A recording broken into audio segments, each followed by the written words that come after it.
Eu estou falando com vocês aqui nesta segunda-feira, dia 24 de novembro.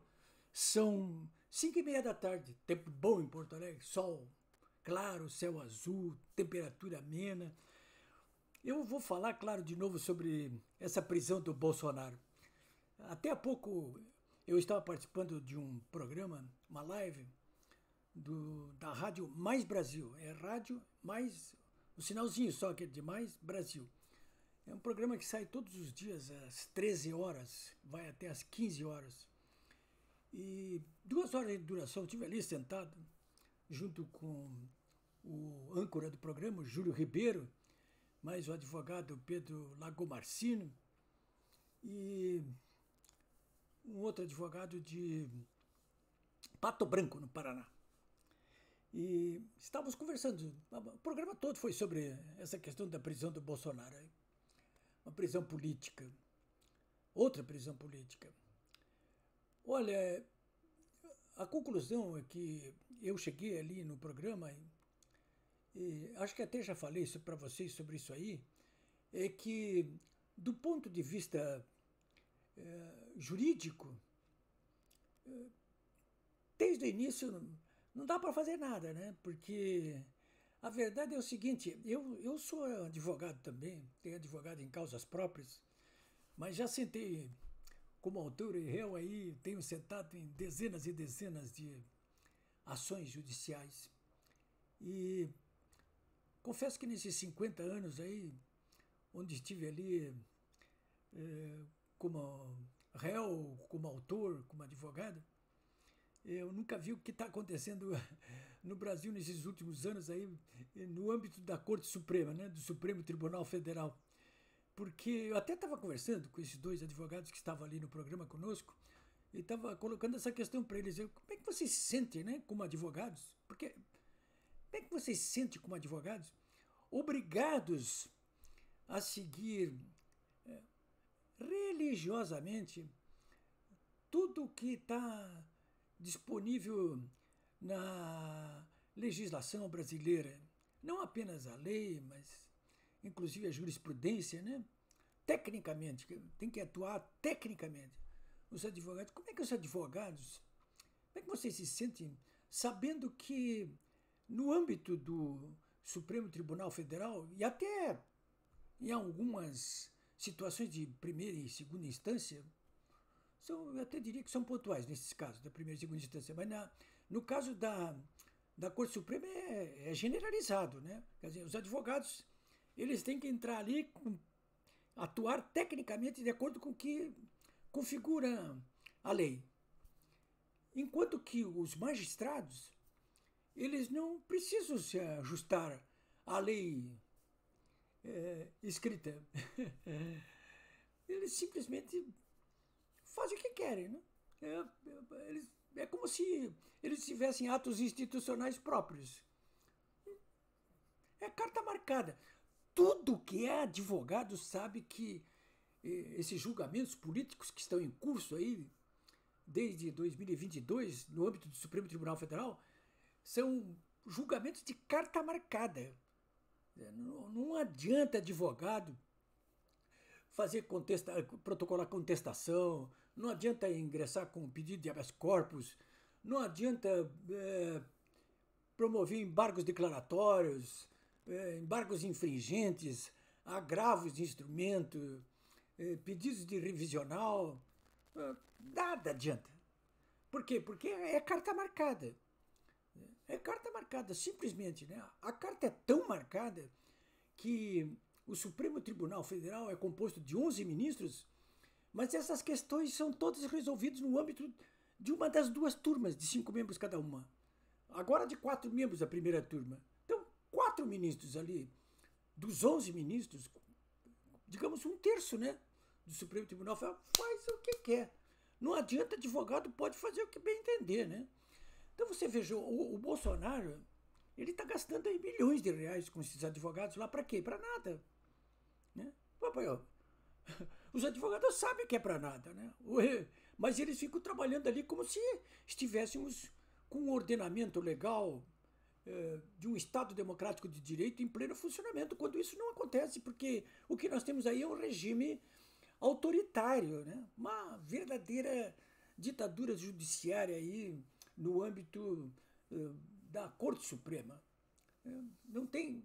E pior do que isso, além de fazer o que bem entende, não tem instância de recurso, né? Não tem instância recursal, esbarra tudo ali. Ali começa e termina. Então, aqueles magistrados ali, aqueles 4 da primeira turma, eles, muitas vezes, em várias ações, eles são vítimas, como é o caso do ministro Alexandre de Moraes, né? Porque nesse processo do Bolsonaro ali, tem situações até em que ele aparece como vítima ali, ele seria arrancado pelos cabelos, quer dizer, ele não tem cabelo, mas ele e é assassinado, quer dizer, então é vítima, mas então ele é vítima ali, ele faz boletim de ocorrência por conta própria, ele faz a denúncia como se fosse um promotor ou um procurador, ele julga como julgador, ele condena e depois ele fica, inclusive, como uma espécie de carcereiro ali, examinando todas as condições. Esse você pode falar, o Bolsonaro pode falar com a mulher, mas só 2 horas. Os filhos só uma vez por semana e apenas 1 hora. Olha, a Polícia Federal tem que botar película lá no vidro lá da Polícia Federal, porque de longe dava para ver o Bolsonaro. Quer dizer, é o que quer, né? Faz o que bem. É mais ou menos assim. Se vocês quiserem simplificar essa situação dos advogados que atuam junto ao Supremo Tribunal Federal e em relação aos magistrados do Supremo Tribunal Federal, é como se os magistrados do Supremo Tribunal Federal decidissem o seguinte numa luta. Você aqui é o lutador, tem que seguir todas as regras, hein? Todas as regras. Você é outro aqui, você não precisa seguir regra nenhuma, sabe? O jogo é livre. Imagine isso, né? Ou num campo de futebol, 2 times, um time tem que seguir todas as regras e o outro não. Mas é exatamente isso que está acontecendo aqui no Brasil. Então, eu só estou dizendo isso tudo para vocês aqui para justificar a minha percepção clara de que, do ponto de vista jurídico, não adianta fazer nada.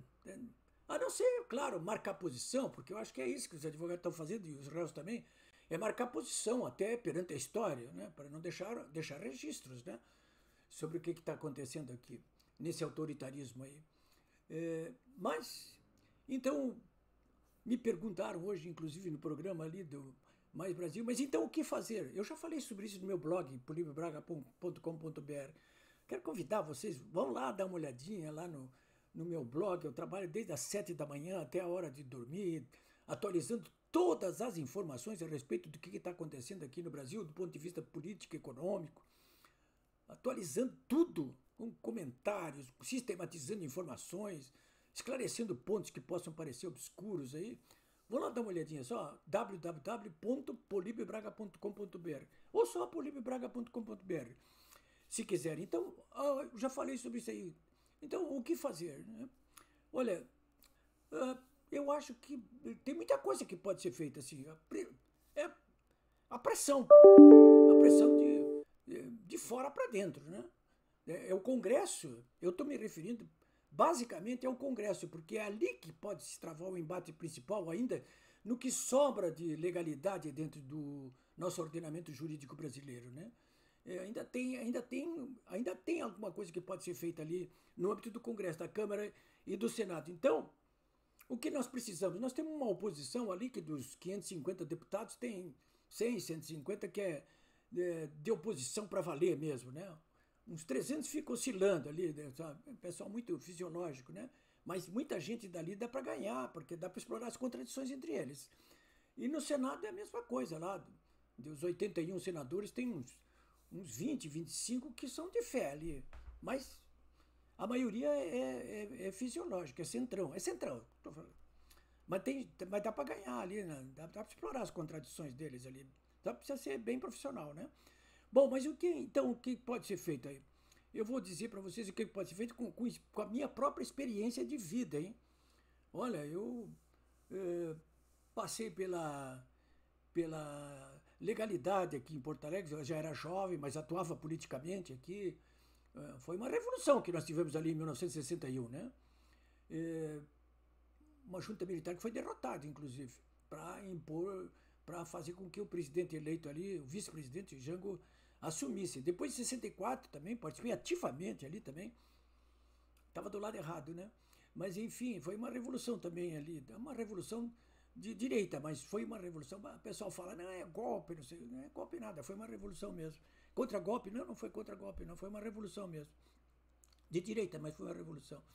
Então, a anistia também participei ativamente. Então, olha, eu quero dizer para você, eu já estive em vários governos aqui do Rio Grande do Sul, né? Fui chefe da Casa Civil aqui, do governo do Estado, fui secretário da Fazenda, da Indústria e Comércio, enfim, dirigente partidário.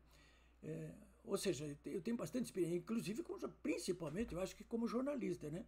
Mas o que então podemos fazer? Há pouco eu peguei um táxi aqui, uma senhora bem simples, mora na zona norte aqui de Porto Alegre, disse, o Bolsonaro, hein, coitado.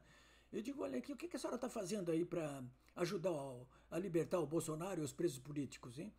Eu disse, como? O que eu posso fazer? Estou com medo, não sei o que. Eu digo, olha, mas mesmo com medo, dá para fazer muita coisa. Por exemplo, quem tiver com medo de botar um banner a favor da anistia, como eu boto no carro, ou na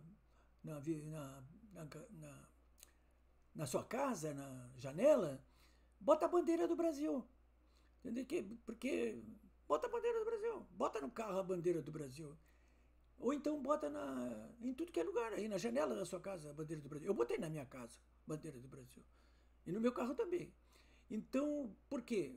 Por que a bandeira do Brasil? Porque a bandeira do Brasil hoje ela estabelece uma conexão direta com o caráter oposicionista de quem está exibindo, entende? Qualquer pessoa que olha para outra janela, eu vejo na minha casa, minha mulher chega e diz, olha lá, o vizinho botou uma bandeira do Brasil, é do nosso lado.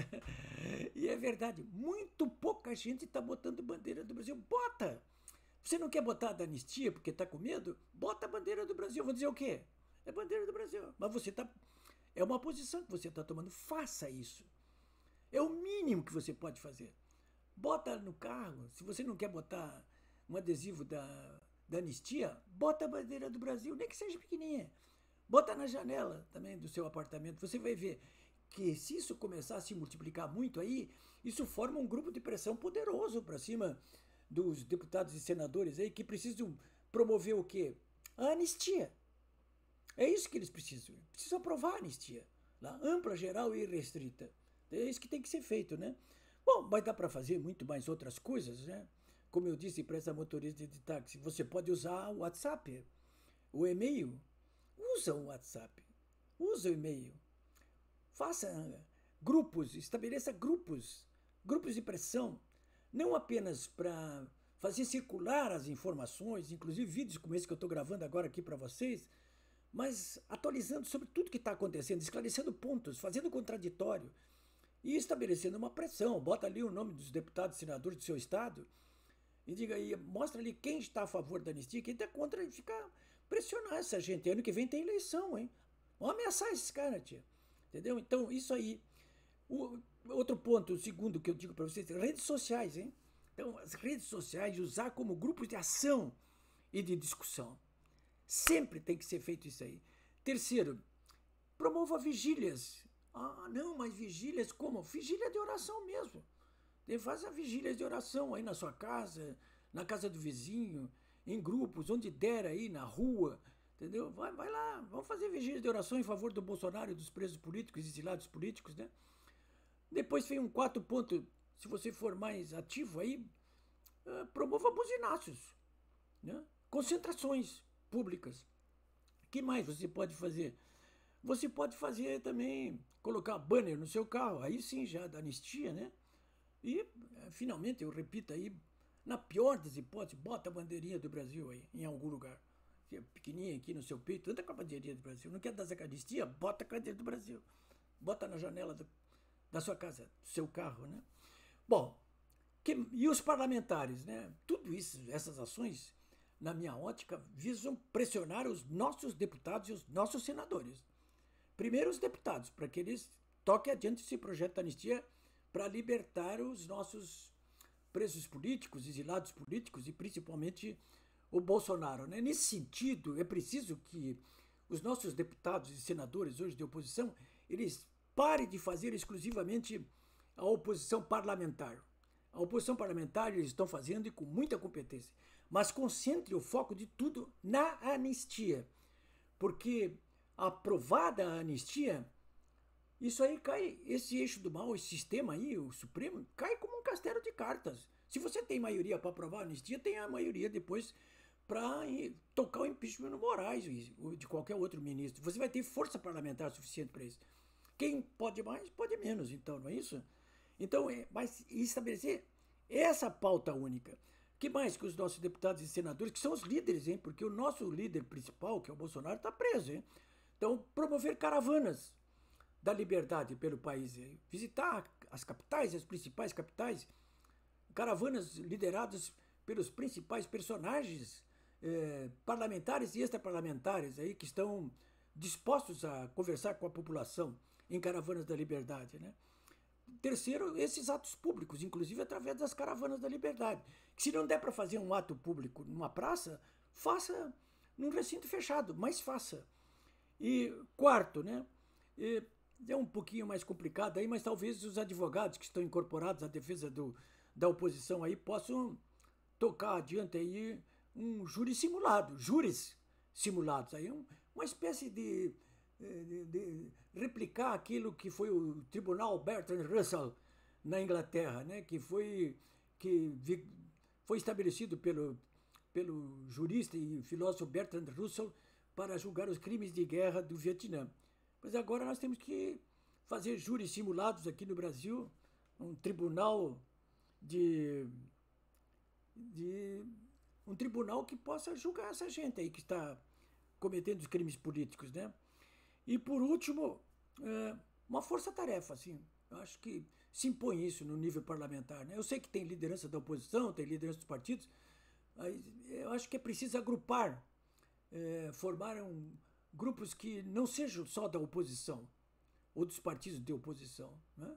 Então, uma frente nacional de libertação nacional, né? Que congregue não apenas oposicionistas que estão alojados no âmbito do Congresso Nacional de oposição, mas também parlamentares que não são caracterizadamente de oposição, governadores que estejam dispostos a participar dessa Frente Nacional de Libertação Nacional, intelectuais, advogados, estudantes, lideranças, enfim, que existem muitas ainda dispostas, né?